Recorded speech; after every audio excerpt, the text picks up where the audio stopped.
Baik, Assalamualaikum warahmatullahi wabarakatuh. Selamat malam rekan-rekan semuanya.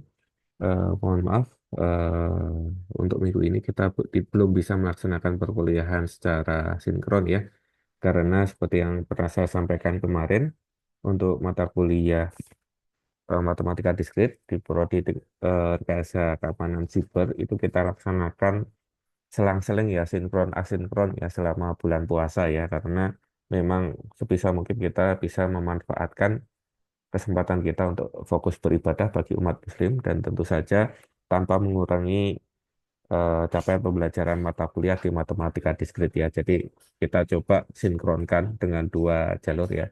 Jadi satu minggu ini mungkin kita fokus ibadah, minggu berikutnya kita fokus ke pembelajaran. Sehingga untuk materi teori bilangan bagian yang kedua ini, pada minggu ini kita atau saya akan sampaikan secara asinkron melalui video pembelajaran ini.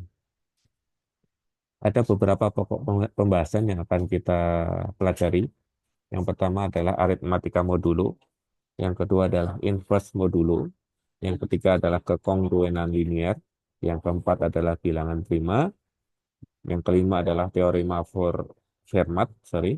Kemudian yang keenam adalah fungsi Tottian-Euler, kemudian yang ketujuh adalah teorema Euler, dan yang terakhir adalah akar primitif. Dan ini nanti akan saya jabarkan dalam dua sesi ke depan. Kita akan mempelajari dulu apa itu aritmatika modulo ya. Misalkan n dan n ya bilangan bulat di mana m lebih besar dari 0, sorry, misalkan a dan m bilangan bulat di mana m itu lebih besar dari 0, operasi a modulo m dibaca a modulo m memberi sisa jika a dibagi dengan m ya. Notasi a modulo m itu sama dengan r sedemikian sehingga a sama dengan m kali q tambah r dengan ketentuan 0 kurang dari sama dengan R kurang dari M. M disebut modulus atau modulo, dan hasil aritmatika modulo M terletak di dalam himpunan 0, 1, 2, dan seterusnya sampai dengan M kurangi 1. Nah, contoh 6 modulo 8, ya. Ini silakan teman-teman coba perhitungkan. Ya.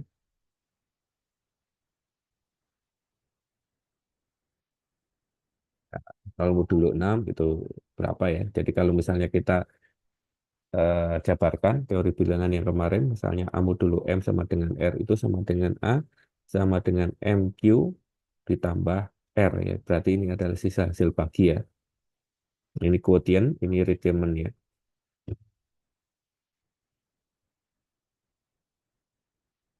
Kemudian catatan A negatif ya. Bagi A mutlak dengan M mendapatkan sisa R aksen, maka A modulo M sama dengan M kurangi R aksen di koma R aksen tidak sama dengan 0. Nah, ini contoh untuk menyelesaikan berapa nilai 8 modulo 4. With a modulus of 4, we make a clock with number 0, 1, 2, and 3. We start at 0 and go through 8 numbers in a clockwise sequence 1, 2, 3, 0, 1, 2, 3, 0. We end up at 0, so 8 modulo 4 is 0. Ya, jadi karena ini habis dibagi ya, habis dibagi sehingga ketika kita mulai dari 0, 1, 2, 3, 0 lagi, balik lagi, 1, 2, maaf, 1, 2, 3, balik lagi ke 0. Berarti dia modulnya adalah 0. Kemudian kalau min 5 modulo 3, itu bagaimana penyelesaiannya? Negative 5 modulo 3 equal. With a modulus of 3, we make a clock with number 0, 1, 2. Ya, karena modulnya 3. We start at 0 and go through 5 numbers in counter clockwise. Karena apa? Karena ini adalah negatif. In counter clockwise sequence, 5 is negative. Jadi, so 2, 1, 0, 2, 1. We added it up at 1. So, negative 5 modulo 3 equals 1. Ya, jadi modulonya 3 berarti kelapatan 3, 0, 1, 2. Dia min 5 berarti dia berlawanan arah jarum jam. 0, 2, 1, 0, 2, 1 ya. 1, 2, 3, 4, 5 ya. Min.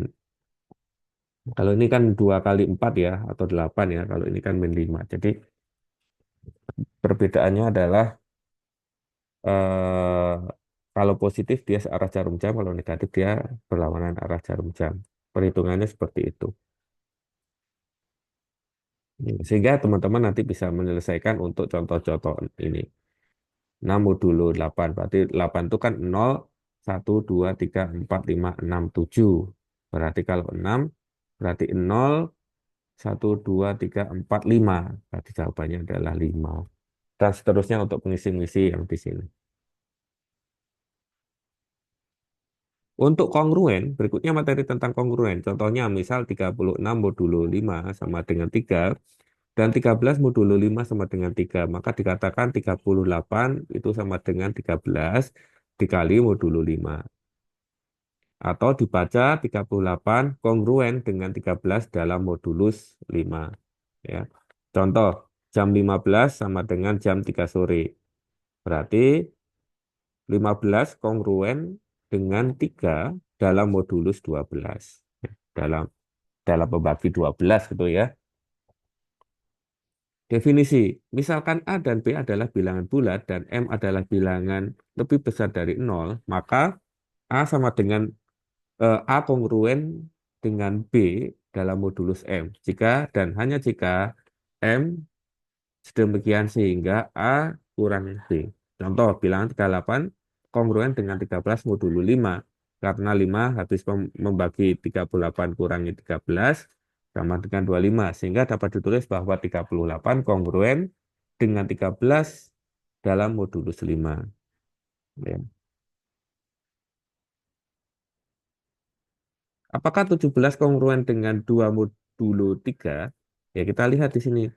Ini bilangan 38 kongruen dengan 13 modulo 5 eh, karena 5 habis membagi 38 kurangi 13. Kita lihat di sini 17 kurangi 2 berarti 15. Ya. 15 itu habis dibagi dengan 3 ya. 15 bagi 3 kan hasilnya 5.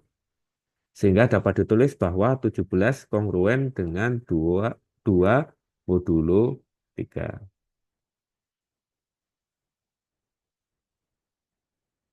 Sifat-sifat perhitungan aritmatika modulo. Teoremanya seperti ini.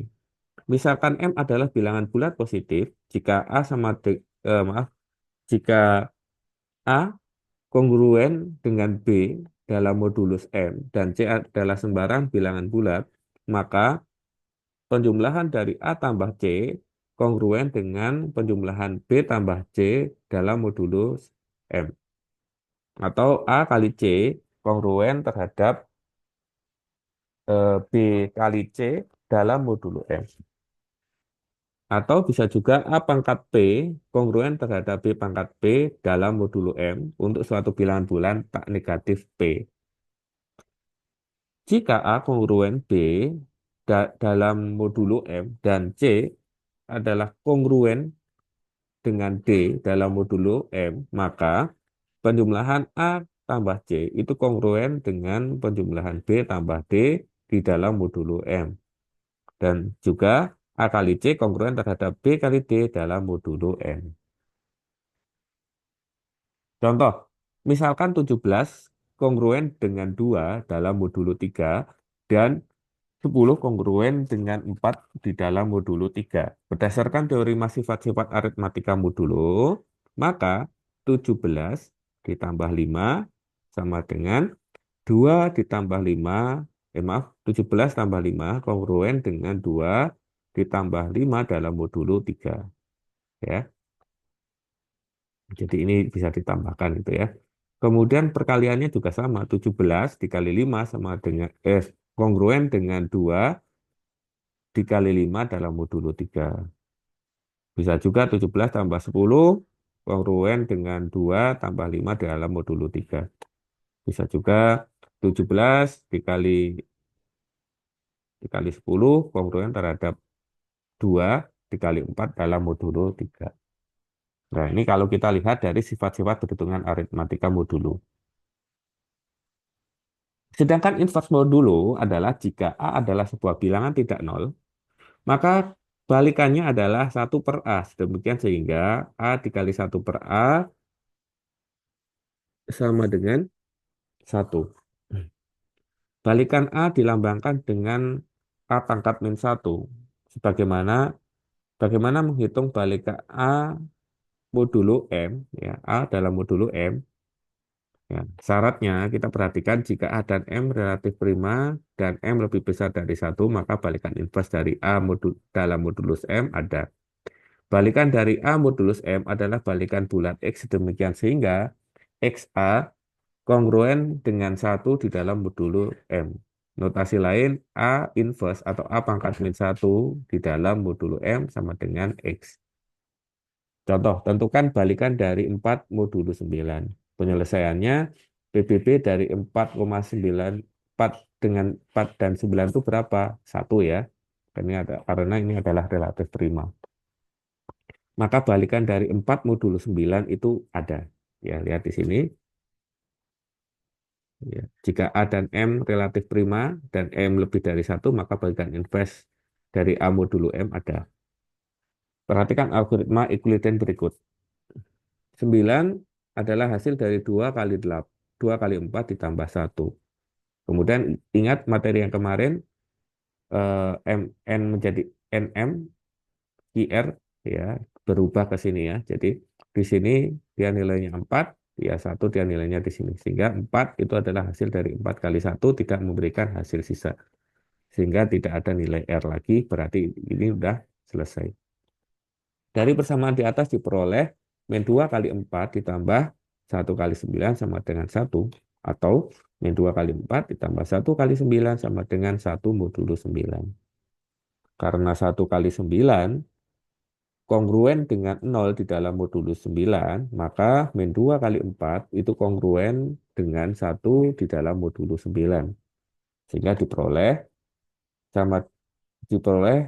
2 adalah balikan dari 4 modulo 9. Ya, atau kita bisa menuliskan 4 inverse atau 4 pangkat min 1 modulo 9 itu sama dengan min 2 kali modulo 9.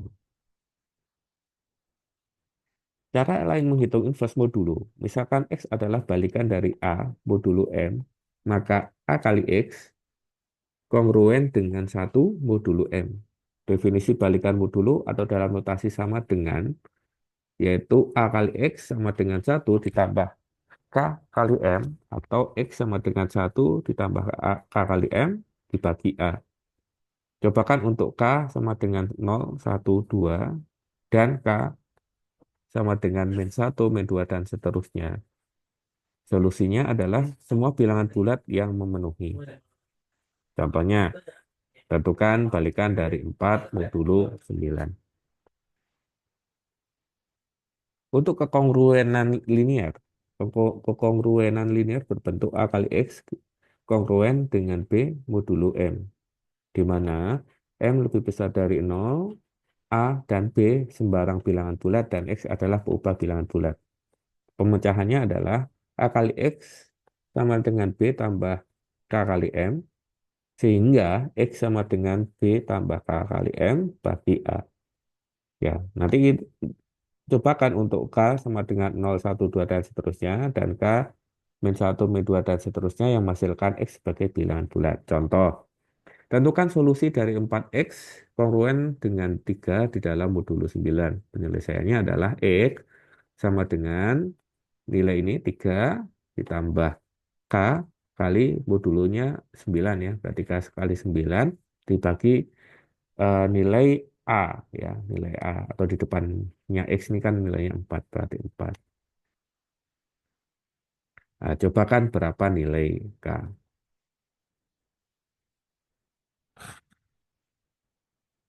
Coba berikutnya kita akan membahas tentang bilangan prima. Definisinya adalah bilangan prima merupakan bilangan bulat positif P, di mana P itu nilainya lebih besar dari satu. Disebut bilangan prima jika pembaginya hanya satu dan P. Ya. Barisan bilangan prima yaitu 2, 3, 5, 7, 11, 13. Bilangan selain bilangan prima tersebut bilangan komposit ya. Jadi kayak 2, 2 itu kan pembaginya hanya satu 2. 3 ini juga pembaginya hanya satu 3. 5 ini juga satu 3. 7 ini juga satu 7. Kenapa 9 tidak ya? Karena 9 itu pembaginya selain satu dan 9 itu 3 ya. Jadi bukan merupakan bilangan prima. Jadi 9 itu adalah bilangan komposit. Teorema fundamental aritmetik. Setiap bilangan bulat positif yang lebih besar atau sama dengan 2 dapat dinyatakan sebagai perkalian satu atau lebih bilangan prima. Teoremanya, jika n adalah bilangan komposit, maka n mempunyai faktor prima yang lebih kecil atau sama dengan akar n. Contoh, apakah 199 adalah bilangan komposit? Penyelesaiannya adalah kita akarkan dulu nilai 199. Hasilnya kalau kita hitung adalah 14,107. Bilangan prima yang kurang dari sama dengan akar 199 adalah 2, 3, 5, 7, 11, 13. Karena angka-angka ini nilainya berada di bawah 14. Karena 199 tidak habis dibagi oleh 2, 3, 5, 7, 11, dan 13, maka 199 adalah bilangan prima. Ya, jadi penyelesaiannya seperti itu. Nah, kita coba yang paling sederhana. Apakah 4 itu adalah bilangan komposit? Ya, akar 4 berapa? 2. Ya, 2 berarti bilangan primanya 2 karena habis dibagi 2 berarti dia adalah bilangan komposit. Ya, jelas ya kalau 4, 4 ya. Teorema Fermat. Teorema Fermat definisinya jika P adalah bilangan prima dan A adalah bilangan bulat yang tidak habis dibagi dengan P, yaitu PBB dari A dan P itu sama dengan satu, maka A pangkat P min 1 kongruen dengan satu dalam modulo P. Contoh, apakah 17 bilangan prima atau bukan dengan menggunakan teorema Fermat? Ya, kita menggunakan teorema berikutnya untuk menentukan apakah sebuah bilangan itu prima atau tidak.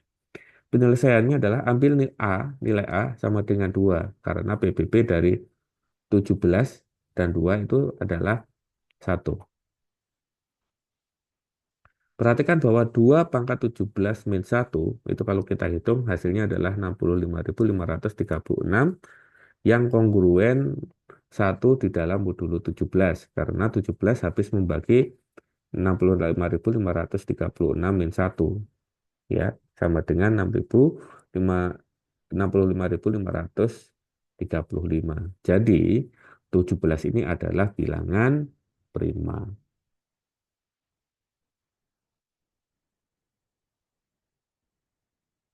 Kemudian ada fungsi Tottian-Euler.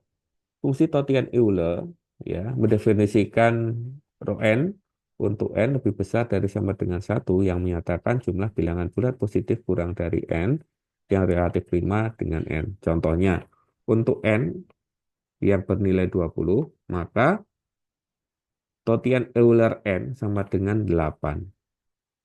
Bilangan bulat positif kurang dari 20 adalah 1 sampai 19. Terdapat Tottian-Euler n sebanyak 8 buah, 8 buah yang relatif prima dengan 20, yaitu 1, ya, kemudian 3, 7, 9, 11, 12, 17, 19.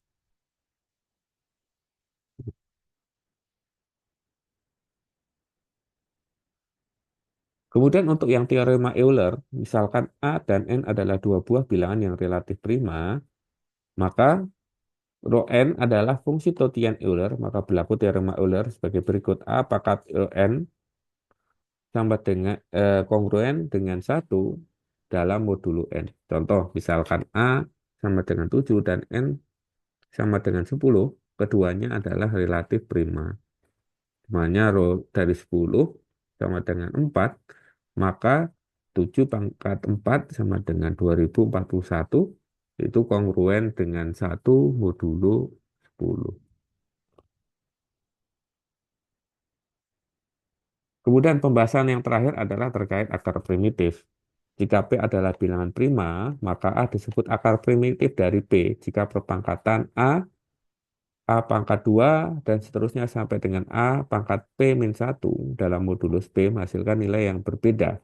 Ingatlah dari fungsi Totian-Euler bahwa jika P prima maka rho P sama dengan P min 1. Contohnya, misalkan P sama dengan 7 maka A sama dengan 3 adalah akar primitif dari 7 karena 3 pangkat 1 modulo 7 sama dengan 3, 3 pangkat 2 modulo 7 sama dengan 2, tinggal pangkat 3 modulo 7 sama dengan 6, 3 pangkat 4 modulo 7 sama dengan 4, 3, 3 pangkat 5 modulo 7 sama dengan 5, dan 3 pangkat 6 modulo 7 sama dengan 1. Jadi semua perpangkatan 3 menghasilkan nilai-nilai yang berbeda, yaitu 3, 2, 6, 4, 5, dan 1. Semua bilangan di dalam modulo 7. Oke, jadi itu sekiranya teman-teman materi kita terkait teori bilangan ya.